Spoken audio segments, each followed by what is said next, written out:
आपका स्वागत है बैरिन सम्राट। देखिए, जिस तरह से वक्फ बोर्ड को लेकर चर्चाएं हो रही है, लोकसभा में भी कल हुआ और आज भी वो चर्चा हो रही है। बिल पास तो होगा ही, ऐसा मुस्लिम पक्षों का भी कहना, सभी लोगों का कहना है।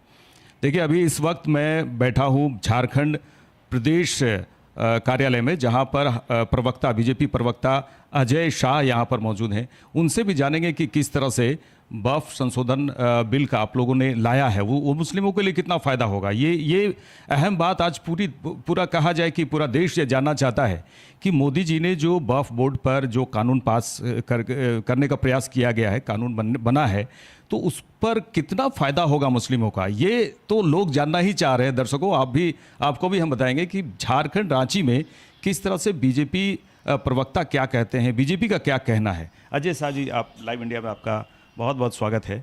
किस तरह से वक्फ संशोधन जो बिल अभी कानून बनने जा रहा है, तो पूरा देश ये जानना चाहता है कि आखिर मुस्लिमों के लिए जो कानून लाया गया ये कितना लाभकारी होगा यहाँ पूरे देश भर के मुसलमानों के लिए। देखिए, सबसे पहले तो हमें ये समझने की ज़रूरत है कि जो वक्फ पे जो एक कानून आया है, कानून लाने की ज़रूरत क्यों पड़ी, क्या ऐसी आवश्यकता हो गई। तो देखिए, तमिलनाडु में एक किसान है, किसान अपनी ज़मीन बेचने के लिए जब रजिस्ट्रार ऑफिस जाता है, कहता है कि मुझे अपनी ज़मीन को बेचना है, तो रजिस्ट्रार ऑफिस में कहा जाता है कि आप जाकर के वक्फ जो बोर्ड है उससे अपना एनओसी लेकर के आइए, क्योंकि आपका पूरा का पूरा गांव जो है वक्फ की प्रॉपर्टी में डिक्लेयर कर दिया गया है। यानी कि पूरे के पूरे गांव को, 1500 साल पुराने गांव को वक्फ की प्रॉपर्टी अपने डिक्लेयर कर दी। उसके बाद सूरत में अगर देख सकते हैं, सूरत का जो नगर निगम का सरकारी बिल्डिंग, इन्होंने कहा कि ये भी वक्फ की प्रॉपर्टी है। गुजरात में तो हद ही हो गई, गुजरात में 2 आइलैंड को कह दिया कि 2 आइलैंड के हम जो है ये वक्फ की प्रॉपर्टी है। बेंगलोर में ईदगाह का जो एक ग्राउंड है, पूरे के पूरे ग्राउंड को बोल दिया कि ये भी वक्फ की जो है प्रॉपर्टी है। और अभी कुछ दिन पहले मैं देख रहा हूँ कि कोई कह रहा है कि उत्तर प्रदेश का राजभवन भी इनकी प्रॉपर्टी है, प्रेसिडेंट हाउस भी इनकी प्रॉपर्टी है। तो सबसे पहला लॉजिक तो ये है कि प्रॉपर्टी के नाम पे जो गोरख धंधा हुआ है, कहीं ना कहीं गड़बड़ी को इशारा कर रहा है, इसलिए कोई ना कोई बदलाव की ज़रूरत है। दूसरा, अगर हम देखें, अगर आंकड़ों की बात करें, तो जब हमारा देश आज़ाद हुआ था, तो आज़ाद होने के समय वक्फ के पास में लगभग 30,000 एकड़ की ज़मीनें थी, और आज ये आंकड़ा 9.5 लाख एकड़ में पहुँच गया है। तो इतना ज़्यादा इजाफा किस तरीके से हो रहा है, इसके लिए संशोधन की ज़रूरत है। तीसरा, अगर हम बात करें, अगर हम वक्फ एक्ट का हम पूरा का पूरा सिनेरियो देखेंगे, तो ब्रिटिश के टाइम पे 1913 में ये वक्फ आया, जिस समय मुस्लिम लीग बनने के कुछ समय बाद जो एक पूरे अपीजमेंट का एक पूरे देश में एक माहौल बना हुआ था, और जो लास्ट में आके पाकिस्तान बन गया। लेकिन आज़ाद भारत में, जब भारत आज़ाद हुआ, आज़ादी से पहले एक नारा था लैंड टू लैंडलेस, यानी जितने लैंडलेस उनको हम लैंड देंगे। लेकिन जैसे आज़ादी होती, आज़ादी के बाद नेहरू जी ने एक सीलिंग जो एक्ट पास किया था, टेनेंसी रिफॉर्म्स वगैरह, बेसिकली लैंड रिफॉर्म्स, जिसमें यह कहा गया कि जिन जमींदारों के पास ज़मीन ज़्यादा है, वो ज़मीन लेकर के जो गरीबों में बांटा जाएगा। लेकिन दूसरी तरफ वक्फ को स्टैट्यूटरी स्टेटस दिया गया, वक्फ एक्ट 1954 पास किया गया, यानी बाकी लोगों की ज़मीनें ली जाएगी पर यहाँ मुस्लिमों को ज़मीनें दी जाएगी। उसके 1995 आता है, नरसिम्हा राव की गवर्नमेंट आती है, नरसिम्हा राव गवर्नमेंट, उसके बाद बाबरी मस्जिद डिमोलिशन के बाद की जो कहानी थी, पूर्ण रूप से मुस्लिमों को खुश करने की कोशिश की गई, और वहाँ पर एक वक्फ ट्रिब्यूनल जो है वो बना दिया गया। 2013 में यह कहा गया कि अब जो वक्फ का जो डिसीजन है वक्फ बोर्ड का, इस डिसीजन को कोर्ट में भी आप चैलेंज नहीं कर सकते, यानी पूरी तरह से जुडिशरी से जुडिशियल रिव्यू का पावर आपने ले लिया। यानी दूसरा कारण यह है कि क्या वजह है कि हर बार कुछ ना कुछ चेंजेस करके आपने इनको ज़मीनें देने की कोशिश की। तीसरा, अगर हम देखेंगे तो हम ये देखने को आते हैं कि वक्फ की जो प्रॉपर्टी है, कायदे से इस्लाम ये कहता है कि वो प्रॉपर्टी अल्लाह के नाम पर डोनेट कर दी गई, और उस प्रॉपर्टी का इस्तेमाल जो है वो इंसानियत के लिए या फिर किसी धार्मिक वजह से होना चाहिए। लेकिन यहाँ पर ये देखा जा रहा है कि कर्नाटक के अंदर में एक 500 करोड़ की ज़मीन है, उसको 5 स्टार होटल को दे दिया गया, महज 12,000 रुपये पर साल के रेंट पे दे दिया गया। कुछ ज़मीनों को मैरिज हॉल में दे दिया गया, बैंक्वेट हॉल में दे दिया जाएगा। कई एकड़ ऐसी हज़ारों एकड़ की ज़मीनें हैं जिसको कि लीज पर 100 साल के लिए जो इन्होंने दे दिया। यानी कुल मिला के पूरा का पूरा गोरख धंधा जो चलने लगा। और ये देखा गया कि 2 व्यक्ति हैं, मान लीजिए एक व्यक्ति का नाम सरफराज है, एक व्यक्ति का नाम मुकेश है। मुकेश और सरफराज के बीच में लड़ाई हो रही है कि ज़मीन मेरी है, ज़मीन मेरी है। सरफराज ने देखा कि भाई अब ज़मीन उसको मिलने वाला है नहीं, क्योंकि उसका तो है ही नहीं ज़मीन, तो वक्फ के पास जाता है, बोलता है मेरी ये ज़मीन है, मैं आपको दान देता हूँ। अब भाई मुकेश कोर्ट में जा नहीं सकता है, क्योंकि वक्फ ने उसको अपने अंडर में ले लिया। अब वक्फ डिसाइड करेगा कि इस प्रॉपर्टी का जो क्या होना है।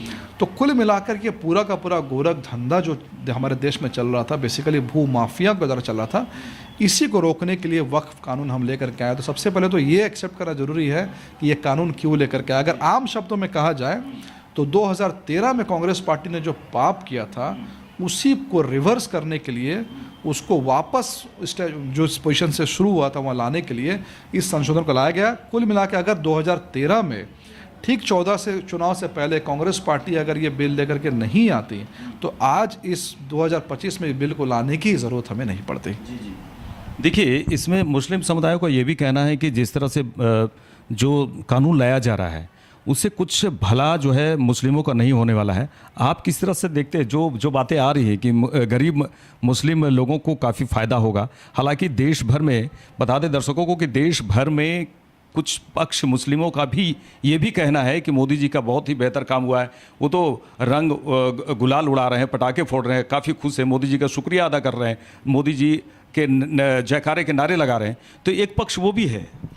देखिए, मुस्लिमों के लिए कितना फ़ायदा रहेगा, फ़ायदेमंद नहीं रहेगा, ये थोड़ी देर के लिए मान लीजिए हम इस बात को नहीं कर रहे हैं। कांग्रेस पार्टी की सरकार में सचर कमेटी बैठी थी और सचर कमेटी को ये बताया गया था कि भाई आप ये बताइए कि किस तरह से मुस्लिम के भला किया जाए, क्या क्या रिफॉर्म्स लाने चाहिए। सचर कमेटी ने अपने रिपोर्ट में वक्फ बोर्ड को लेकर के ये कहा कि वक्फ बोर्ड के पास जितनी प्रॉपर्टी है अगर उसको इतना इफ़िशिएंटली यूज़ किया जाए तो 12,000 करोड़ रुपया पर साल का इनकम वक्फ बोर्ड से आ सकता है।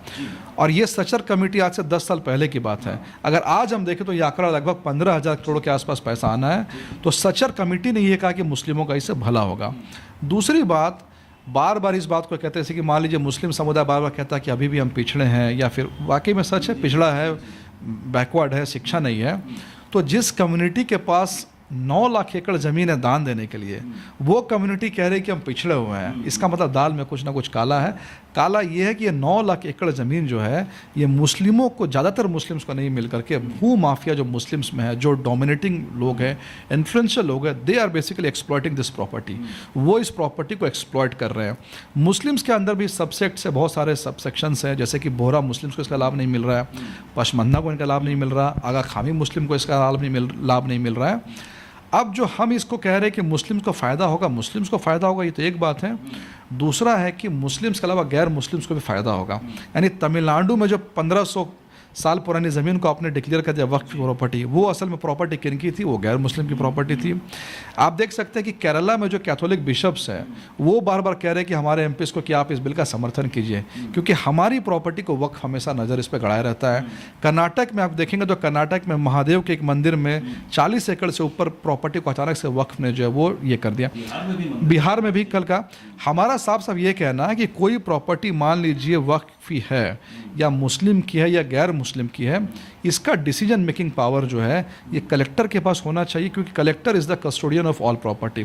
कलेक्टर के पास सारा रिकॉर्ड। अब मैं और आप कहेंगे, ये सामने हमारी सड़क है भाजपा कार्यालय के सामने, मैं कहूँगा मेरी प्रॉपर्टी आप इसको ले लीजिए, तो भाई ये कौन डिसाइड करेगा? ये प्रॉपर्टी सरकार की है कि नहीं? कलेक्टर डिसाइड करेगा। तो हम वही कह रहे हैं ना कि आपका ये जो प्रॉपर्टी में इजाफा होता जा रहा है, 30,000 एकड़ के पास 50,000, उसके बाद आज 9 लाख एकड़ हो गया, और आज भी आप कह रहे उत्तर प्रदेश का राजभवन मेरा है, प्रेसिडेंट हाउस मेरा है, तो ये सिलसिला कब तक रुकेगा? तो इससे मुस्लिमों के नीचे जो लोअर स्टेटा के मुस्लिम, उनको भी फ़ायदा होने वाला है, गैर मुस्लिमों को भी फ़ायदा होने जा रहा है। और ओवरऑल, उदाहरण के लिए मैंने आपको कहा कि कर्नाटक में जो 500 करोड़ की ज़मीन है, उस ज़मीन को 12,000 रुपये पर साल के रेंट में दिया गया। यानी साफ मतलब है कि उस जमीन, जिस ज़मीन का रेंट करोड़ों में होना चाहिए, वो 12,000 लिया जा रहा है। मतलब बाकी पैसे 5 स्टार होटल क्या कर रही होगी? कैश में दे रही होगी। यानी इस पूरे के पूरे गोरख धंधे में मनी लॉन्ड्रिंग एक बहुत बड़ा मामला है, यानी नेशनल सिक्योरिटी से जुड़ा हुआ भी ये मामला आ जाता है। जी, कई बातें हैं इसमें दर्शकों, लेकिन एक चीज़ समझने की ये कोशिश हम करेंगे अजय जी से कि जो प्रॉपर्टीज़ है उससे जो पैसे आ रहे हैं वक्फ बोर्ड को, वो पैसे होते क्या है अजय जी? या फिर कुछ स्कूल खुलते हैं, कुछ अच्छे काम हो रहे हैं, या फिर सीधे ये घपला हो रहा है? देखिए, झारखंड का मैं आपको अगर डेटा कहूँगा तो झारखंड में वक्फ के पास में लगभग 2,000 प्रॉपर्टीज़ है, पूरे झारखंड में। एरिया नहीं बता रहा हूँ, नंबर ऑफ प्रॉपर्टीज़ बता रहा हूँ। लेकिन हमने पता किया तो इस प्रॉपर्टी में ना तो कोई स्कूल है, ना तो कोई अस्पताल है, पर प्रॉपर्टीज़ पे अंजुमन की बिल्डिंगें बनी हुई है, अंजुमन इस्लामिया की। अंजुमन इस्लामिया मुस्लिम पॉलिटिक्स का एक अड्डा है, जहाँ पर मुस्लिमों की राजनीति तय की जाती है।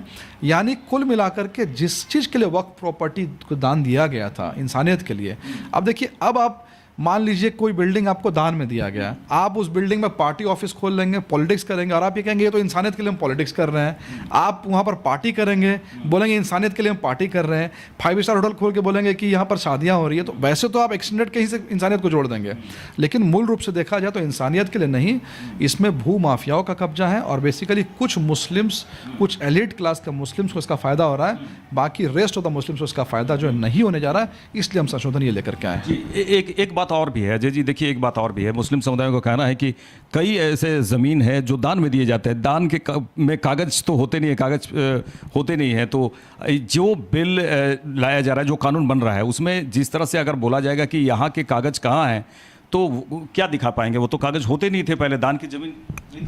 देखिए सीधी सी बात है कि आपको ज़मीन दान करनी है तो वो ज़मीन आपकी होनी चाहिए।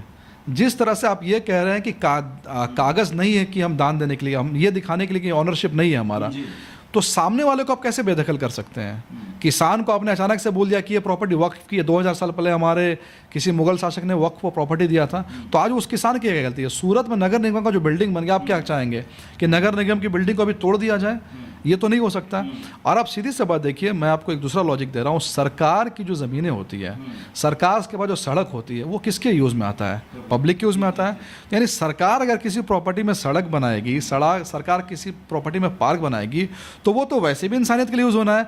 आप सरकार की ज़मीन को डिक्लेयर कर दे रहे नहीं, ये सरकार की प्रॉपर्टी नहीं, वक्फ की प्रॉपर्टी है, और वहाँ पर आप बाकी कॉमर्शियल एक्टिविटीज़ करें।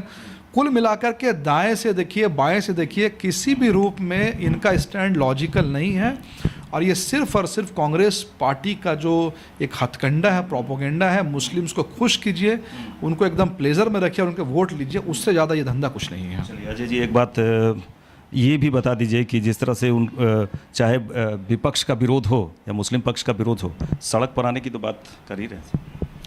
देखिए 370 को हमने एब्रोगेट किया तो कह रहे थे कि पूरा का पूरा देश जल जाएगा, खून की नदियाँ बहेंगी। 360 एब्रोगेट हो गया। जब सीए आया तो पूरे देश को ये शाहीन बाग बनाना चाहते थे। आज भी सोशल मीडिया में देख रहा हूँ कि ये लोग कह रहे हैं कि सदन हमारा नहीं है, सड़क हमारा है, वहाँ पर हम इंसाफ करेंगे। तो देखिए, एक तरफ ये कह रहे हैं कि बिल संवैधानिक नहीं है, ठीक है, दूसरी तरफ जिस बिल को लोकसभा ने पास कर दिया, राज्यसभा पास कर देगा, प्रेसिडेंट साइन कर देगा, संभवतः सुप्रीम कोर्ट में भी जाएगा, सुप्रीम कोर्ट भी कहेगा कॉन्स्टिट्यूशनल है। यानी आप संसद को नहीं मानेंगे, सुप्रीम कोर्ट को नहीं मानेंगे, प्रेसिडेंट को नहीं मानेंगे, और फिर कह रहे हैं कि ये लोग असंवैधानिक काम कर रहे हैं। तो ये कहीं से भी फिट जो है वो नहीं बैठ रहा। जिस तरह से मुस्लिम्स ने पाकिस्तान लिया था, पाकिस्तान में जब इनको नहीं मिल रहा था तो कहते हैं हम डायरेक्ट एक्शन डे कर देंगे और हम जो है वायलेंस करेंगे, वही मानसिकता यहाँ भी हमें देखने को मिल रही है। लेकिन अभी सरकार मजबूत है, इनसे यही आग्रह करेंगे कि संवैधानिक रूप से प्रोटेस्ट कीजिए, ये आपका अधिकार है। वॉयलेंस कीजिएगा तो सरकार मजबूत है, आपको उसका जवाब उसी तरीके से दिया जाए। चलिए, मुस्लिम समुदाय विपक्ष को एक अपनी राय। नहीं, हमारी राय यही है कि आप जो है कांग्रेस पार्टी के आप बहकावे में नहीं आए।